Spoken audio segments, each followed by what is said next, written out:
महाराष्ट्रात विदेशी भाजीपाला शेती भविष्यातील संधी की मोठी रिस्क।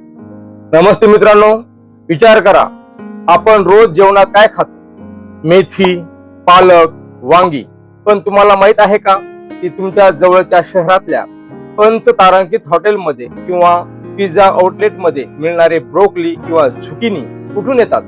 आणि या भाजीपाल्याला आपल्या नेहमीच्या कांदा बटाट्यापेक्षा 5 पट जास्त भाव का मिळतो? आजच्या या व्हिडिओमध्ये आपण विदेशी भाजीपाला म्हणजेच एक्झोटिक व्हेजिटेबल्स या विषयावर सविस्तर चर्चा करणार आहोत। महाराष्ट्रातील हवामान यासाठी पोषक आहे का? यामध्ये गुंतवणूक किती लागते? आणि सर्वात महत्वाचे, हा खरोखरच नफ्याचा सौदा आहे की फक्त एक मार्केटिंगचा फुगा?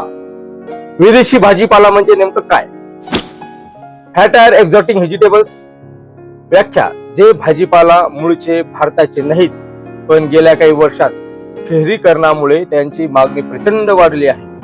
त्याच्यातले आपण प्रकार पाहूया। नंबर 1, ब्रोकली, दिसायला फ्लावर सारखी पण हिरवी आणि जास्त पौष्टिक। नंबर 2, बेल पेपर्स, रंगीत शिमला मिरची, जसे की लाल कलर, पिवळा कलर मध्ये तुम्हाला पाहायला भेटेल। झुकिनी, काकडी सारखा प्रकार। त्याच्यानंतर चेरी टोमॅटो, लहान आणि चविष्ट टोमॅटो। नंतर लेट्यूस, सॅलड मध्ये वापरली जाणारी पाने। त्याच्यानंतर एस्पॅरोगॅस आणि पार्सले। नंबर 3 मध्ये पाहूया, महाराष्ट्रात हीच योग्य वेळ आहे का? हाय महाराष्ट्र, हवामान बघितलं तर नाशिक, पुणे आणि कोल्हापूर यासारख्या जिल्ह्यामधील मायक्रो क्लायमेट या पिकासाठी अत्यंत पोषक आहे।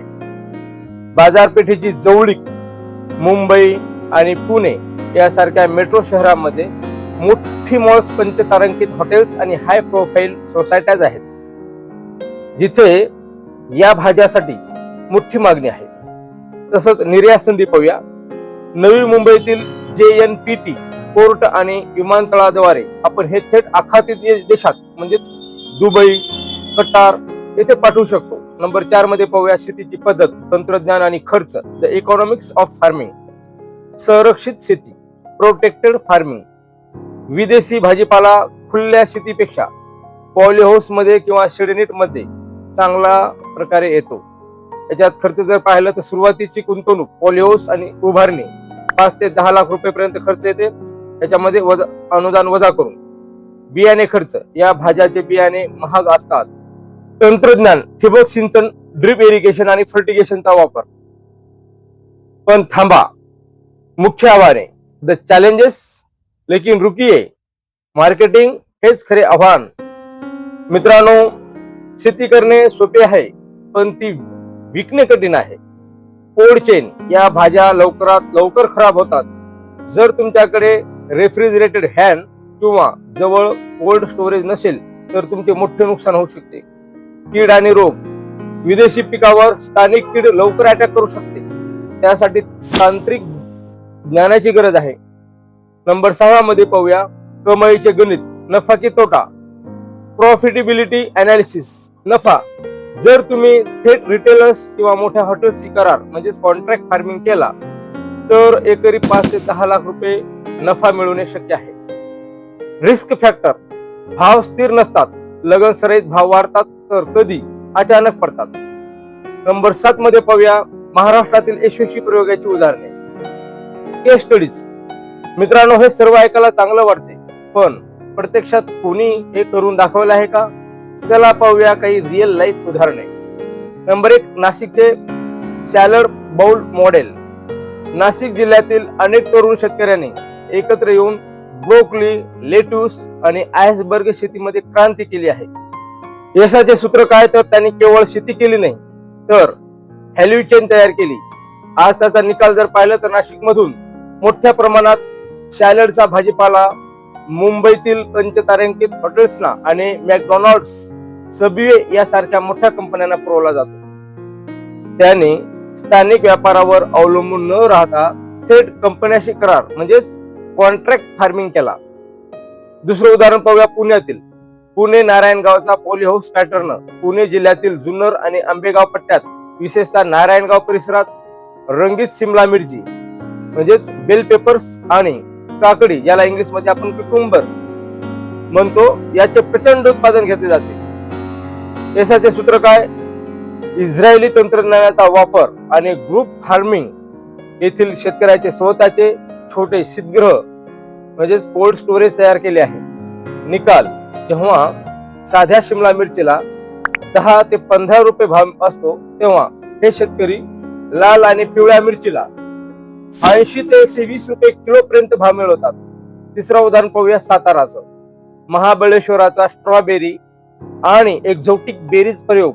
महाबळेश्वर आणि वाई पट्ट्यातील शेतकऱ्यांनी पारंपरिक पिके सोडून स्ट्रॉबेरी, ब्लूबेरी आणि रास्पबेरी यावर लक्ष केंद्रित केले.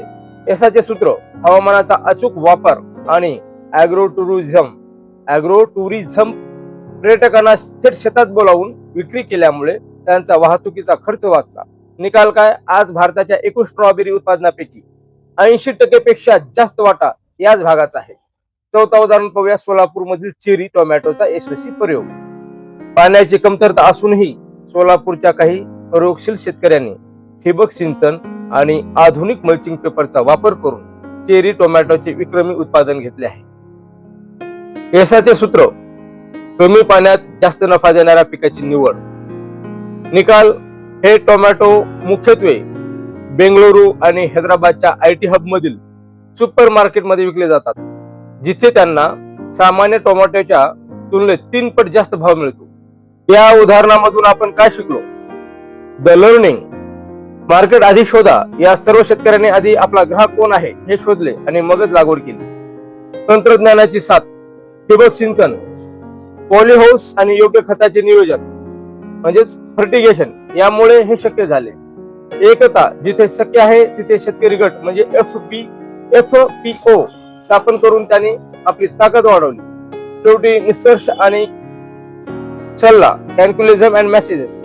तर मित्रांनो, विदेशी भाजीपाला शेती ही नक्कीच एक सोन्याची खाण ठरू शकते, पण फक्त तेव्हाच जेव्हा तुमच्याकडे योग्य तंत्रज्ञान आणि पक्का मार्केट प्लॅन असेल. सल्ला: एकाच वेळी संपूर्ण शेतात प्रयोग न करता लहान क्षेत्रापासून सुरुवात करा. स्थानिक कृषी सेवा केंद्र किंवा तज्ञाचा सल्ला नक्की घ्या. तुम्हाला काय वाटते? आपल्या महाराष्ट्रातील शेतकऱ्यांनी पारंपरिक शेती सोडून याकडे वळले पाहिजे का? खाली कमेंट्स मध्ये नक्की सांगा. व्हिडिओ आवडला असेल तर लाईक आणि शेअर करायला मात्र विसरू नका. आणि हो, शिवम कृषी टेक या युट्यूब चॅनलवर नवीन असाल तर चॅनलला सबस्क्राईब करून शेजारील बेल आयकॉनला प्रेस करून ऑलवर क्लिक करून घ्या, जेणेकरून माझे जेही नवीन व्हिडिओ पब्लिश होतील त्याची नोटिफिकेशन सगळ्यात आधी तुम्हाला मिळेल आणि तुम्ही माझे व्हिडिओ पाहसाल. भेटूया पुढच्या व्हिडिओमध्ये. तोपर्यंत राम राम, जय हिंद, जय महाराष्ट्र. व्हिडिओ शेवटपर्यंत पाहिल्याबद्दल धन्यवाद.